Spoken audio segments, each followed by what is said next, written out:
మరోసారి విచారణకు కేసీఆర్ దాదాపుగా 150 ప్రశ్నలతో కేసీఆర్ ని ప్రశ్నించిన సిట్ అధికారులు. సో ముఖ్యంగా అసలు ఏం జరిగింది ఫోన్ ట్యాపింగ్ విషయంలో అన్నట్లుగా దీనంతా కూడాను దాదాపుగా వాళ్ళు అధికారం కోసమే ఈ ఫోన్ ట్యాపింగ్ చేశారా ఏంటి అనేది కూడా డిఫరెంట్ కోణాల్లో కూడాను సిట్ అధికారులు కేసీఆర్ ప్రశ్నించారు. నందినగర్ ఇంట్లో దాదాపుగా 4:30 గంటల పాటు ఈ యొక్క విచారణ కొనసాగింది. అంటే ఫోన్ ట్యాపింగ్ కేసులో మరోసారి రెండోసారి కూడాను కేసీఆర్ ని విచారించారు. ఈ ప్రశ్నలన్నీ కూడాను సిట్ అధికారులు సంధించారు. కేసీఆర్ దీనిపైన ఏం సమాధానం చెప్పారు ఏంటి అనేది కూడా ఇంకా బయటకు రావాల్సి ఉంది. సో ముఖ్యంగా అంటే ఇక్కడ డేటా వీళ్ళు కలెక్ట్ చేసిన డేటా కానీ లేదంటే ఎన్నికల్లో గెలవడానికి దీన్ని ఆయుధంగా వాడుకున్నారా లేదంటే రిటైర్ అయిన అధికారులను ఎందుకు కొనసాగించారు ఇక్కడ ముఖ్యంగా ఎన్నికల కోసమే ఫోన్ ట్యాపింగ్ జరిపారా అనేది ఇప్పుడు మొత్తానికి కూడాను ఇది ఒక పెద్ద ప్రశ్నగా మారింది. ఎందుకంటే గతంలో కేసీఆర్ కానీ లేదంటే కేటీఆర్ కానీ ఇంటెలిజెన్స్ అనేది ప్రతి ఒక్క ప్రభుత్వానికి ఉంటుంది. అది హోంశాఖ పర్మిషన్ ఉంటుంది. సో డెఫినెట్లీ ఇంటెలిజెన్స్ అనేది అది వాళ్ళు చేసే పని కదా, ఇది నేను చేయించేది కాదు. కానీ ఫోన్ ట్యాపింగ్ జరిగితే జరిగి ఉండొచ్చు అని చెప్పేసి 10 మంది 20 మంది జరిగితే జరిగి ఉండొచ్చు అని చెప్పేసి కేటీఆర్ కూడా కొన్ని సంచలనమైన వ్యాఖ్యలు చేశారు అప్పట్లో. సో ప్రస్తుతానికైతే అంటే ఇక్కడ ముఖ్యంగా సిట్ అధికారులు ప్రభాకర్ రావు కానీ రాధాకిషన్ రావు కానీ ప్రణీత్ రావు ప్రమోషన్ పైన కానీ అనేకమైన ప్రశ్నలు సంధించారు. ఎవరినైనా ఒక కాల పరిమితి దీన్ని ఎవరైతే రిటైర్ అయిన ఎంప్లాయీ ఉన్నాడో ఆ రిటైర్ అయిన ఎంప్లాయీని మళ్ళీ తిరిగి విధుల్లోకి తీసుకుంటే కనుక కేవలం 2 ఏళ్ళు మాత్రమే కొనసాగించాలి. కానీ ఎందుకు ప్రభాకర్ రావు 3 ఏళ్ల పాటు ఎందుకు కొనసాగించారు అని చెప్పేసి దాదాపు సిట్ అధికారులు అయితే కేసీఆర్ ని ప్రశ్నించారు. కొంతమంది వ్యాపారస్తులను బెదిరించారా లేదంటే అందుకే మీకు ఎలక్ట్రానిక్ బాండ్ల రూపంలో కూడా డబ్బులు వచ్చాయని చెప్పేసి ఈ కోణంలో కూడా అడిగారు అనమాట. అయితే ఇక్కడ ఎమ్మెల్యేల కొనుగోలు వీడియోలు ఏవైతుందో ఈ ఎమ్మెల్యేల కొనుగోలు వీడియోలు మీకు ఎలా వచ్చాయి, అసలు ఇన్ఫర్మేషన్ అంతా ఆడియోస్ కానీ వీడియోస్ కానీ మీకు ఎలా దొరికాయని చెప్పేసి కేసీఆర్ సిట్ అధికారులు ప్రశ్నించారు. సో దీనిపైన మరింత సమాచారం అందించడానికి బ్యూరో చీఫ్ శ్రీనివాస్ లైన్ లో ఉన్నాడు. శ్రీనివాస్ చెప్పండి అసలు ఏం జరిగింది, కేసీఆర్ అసలు ఏం సమాధానం చెప్పారని సిట్ అధికారులు కూడా దాదాపుగా 150 ప్రశ్నలు సంధించారని కూడా 150 ప్రశ్నలు కూడా ఈ యొక్క సిట్ అధికారులు కేసీఆర్ అడిగారు అనేది ఇక్కడ ముఖ్యంగా అయితే మనకు వచ్చిన సమాచారం. అసలు ఏం జరుగుతుంది?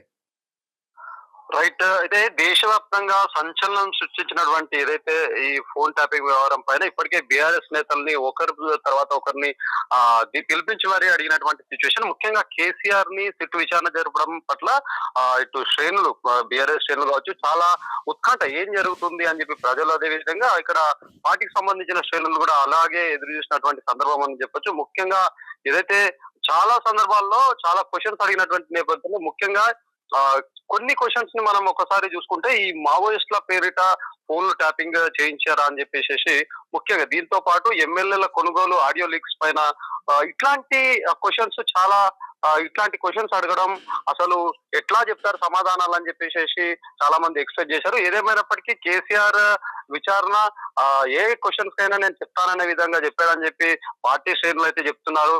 మరి ఇది సంచలనం సృష్టించినటువంటి అంశం. బీఆర్ఎస్ పార్టీ మొత్తం కోలుకోలేనటువంటి దిశలో ఒకవైపు ఎలక్షన్ లో ఎప్పటికప్పుడు కూడా పతనమవుతున్నటువంటి సిచ్యువేషన్. ఒకవేళ గతంలో చూస్తే ఎమ్మెల్యే ఎలక్షన్స్ అనంతరం ఎంపీ ఎలక్షన్ లో పోటీ చేయకపోవడం, ఎక్కడ రిజల్ట్స్ కనుమరుగు అయిపోతున్నటువంటి సిచ్యువేషన్ లో బీఆర్ఎస్ పార్టీకి ఇలాంటి ఒక తర్వాత ఒక దెబ్బ తాగుతుందని చెప్పేసి ఇటు ప్రతిపక్షాలు సైతం చెప్తున్నటువంటి సిచ్యువేషన్. ఇట్లాంటి ఫోన్ ట్యాపింగ్ వ్యవహారంలో కేసీఆర్ అయితే తన నిజాయితీ మేము చేసినటువంటి ఏదైతే తెలంగాణ సాధించినప్పటి నుంచి ఇప్పటి వరకు మేము చేసినటువంటి పనుల పైన ఎక్కడా నేను వెనుదిరిగి చూడలేదు. ఎవరు ఎన్ని కుట్రలు చేసినా మేము దాన్ని తిప్పి కొడతాము, ఎన్ని చేసుకున్నా దానికి ఎదుర్కోవడానికి సిద్ధంగా ఉన్నామని చెప్పేసి కేసీఆర్ అయితే ఇట్లాంటి విషయాలు చెప్పినటువంటి సందర్భంగా చూడొచ్చు. రైట్. అంటే ఇక్కడ మొదటగా కేటీఆర్ గాని హరీష్ రావు గాని దాని తర్వాత సంతోష్ రావు ఆ తర్వాత కేసీఆర్ వీళ్ళ 4 తర్వాత నోటీసు కవితకు కూడా ఇవ్వబోతున్నారు అనేది ఒక సమాచారం అయితే అందింది. ఏంటి నెక్స్ట్ కవితన ఈ ఫోన్ ట్యాపింగ్ విషయానికి సంబంధించి కవితకు నోటీసులు ఇవ్వబోతున్నారా అంటే ఇక్కడ కవిత కూడా గతంలో నేను కూడా అందుకు సంబంధించి నేను కూడా బాధ్యురాలనే, నా ఫోన్ కూడా ట్యాపింగ్ చేశారు అనేది కొన్ని సంచలనమైన వ్యాఖ్యలు చేశారు ఆవిడ. సో ఇప్పుడు కవితకు కూడా నోటీసు ఇవ్వబోతున్నారు అనేది చర్చ. ఏంటి అసలు కవితకు నోటీసులు ఇవ్వబోతున్నారా లేదా? రైట్. అయితే ఇప్పుడు బీఆర్ఎస్ పార్టీలో ఏదైతే కాంగ్రెస్ అధికారంలోకి వచ్చి 2 సంవత్సరాల అనంతరం ఈ సిట్టుకు ఏదైతే ఈ ఫోన్ ట్యాపింగ్ వ్యవహారం అయితే అంచెలంచెలుగా పకడ్బందీగా వీళ్ళు దీనిపైన బాగా స్ట్రిక్ట్ గా వ్యవహరిస్తున్నటువంటి అంశంగా చూడొచ్చు. ప్రభుత్వం ప్రెస్టేజ్ గా తీసుకొని ఈ అంశాన్ని సిట్టుతో విచారణ చేస్తున్నటువంటి సిచ్యువేషన్. ఈ సిట్టు విచారణ ఏదైతే ఉందో గతంలో చూసుకుంటే గత కొన్ని రోజులుగా ఒకరి తర్వాత ఒకరిని విచారించడం చాలా లాస్ట్ కేసీఆర్ అసలు విచారిస్తారా లేరా అని చెప్పేసి చాలా మందికి డౌట్స్ ఉండే.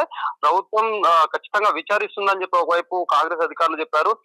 ఒకరి తర్వాత ఒకరు హరీష్ రావు కావచ్చు, కేటీఆర్ కావచ్చు, వీళ్ళందరినీ ఒకరి తర్వాత ఒకరు విచారించిన తర్వాత ఈ రోజు కేసీఆర్ ని విచారించారు. ఇవన్నీ తర్వాత కవిత ఏదైతే పార్టీ నుంచి బయటకు వెళ్ళినటువంటి అనంతరం కూడా తను కూడా కొన్ని వ్యాఖ్యలు చేశారు. నేను కూడా దీంట్లో బాధితురాలని అన్నట్టుగా చెప్పినటువంటి సందర్భం. సిట్టు సైతం చెప్పింది మిమ్మల్ని కూడా పిలుస్తామన్నట్టు ఒక ఇండికేషన్స్ అయితే ఇచ్చిన నేపథ్యంలో ప్రస్తుతం అయితే ఆమెను కూడా విచారించే అవకాశం లేకపోలేదని చెప్పేసి రాజకీయ విశ్లేషకులు చెప్తున్నటువంటి అంశం.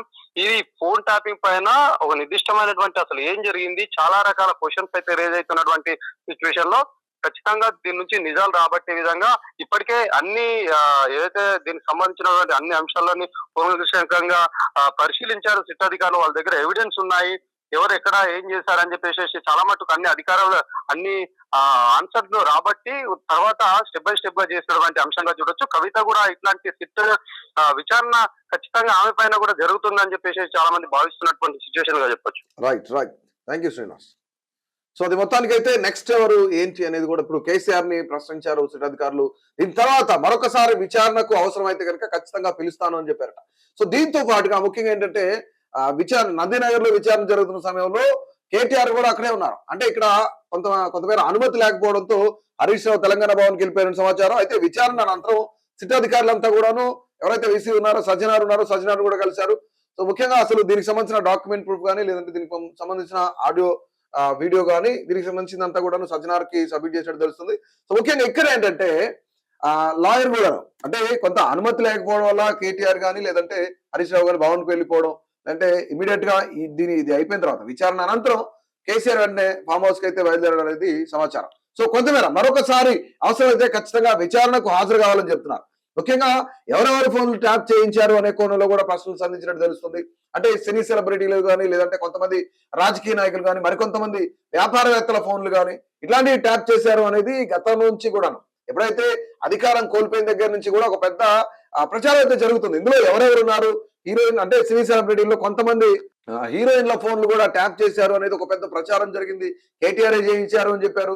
సో దీనికి సంబంధించి ఇలాంటి అన్ని కోణాలు దీనికి సంబంధించిన 360 degrees లో కూడాను సిట్ అధికారులు అయితే కేసీఆర్ ని ప్రశ్నించారు. మరోసారి అవసరమైతే ఖచ్చితంగా రావాలని చెప్పారు. సో ఇది మొత్తానికైతే ఎర్రవల్లి ఫామ్ హౌస్ కి కేసీఆర్ వెళ్ళిపోయారు. విచారణ తర్వాత దాదాపు 4.5 గంటలు జరిగింది. అంటే ఎవరైతే రిటైర్ అయిన అధికారులు ఉన్నారో వాళ్ళని కేవలం రెండు సంవత్సరాలు మాత్రమే కొనసాగించాలి, మీరెందుకు 3 ఏళ్ళు కొనసాగించారు అనే ప్రశ్నలు కూడా సంధించారన్నమాట. సో మొత్తంగా ఓవరాల్ గా నెక్స్ట్ ఎవరు ఈ యొక్క ఫోన్ ట్యాపింగ్ విషయంలో ఫోన్ ట్యాపింగ్ వ్యవహారంలో నెక్స్ట్ రాబోయే ఎవరికి నోటీసులు ఇవ్వబోతుంది సిట్ అధికారులు అనేది ఈ యొక్క అభిప్రాయాన్ని అయితే తెలియజేయండి.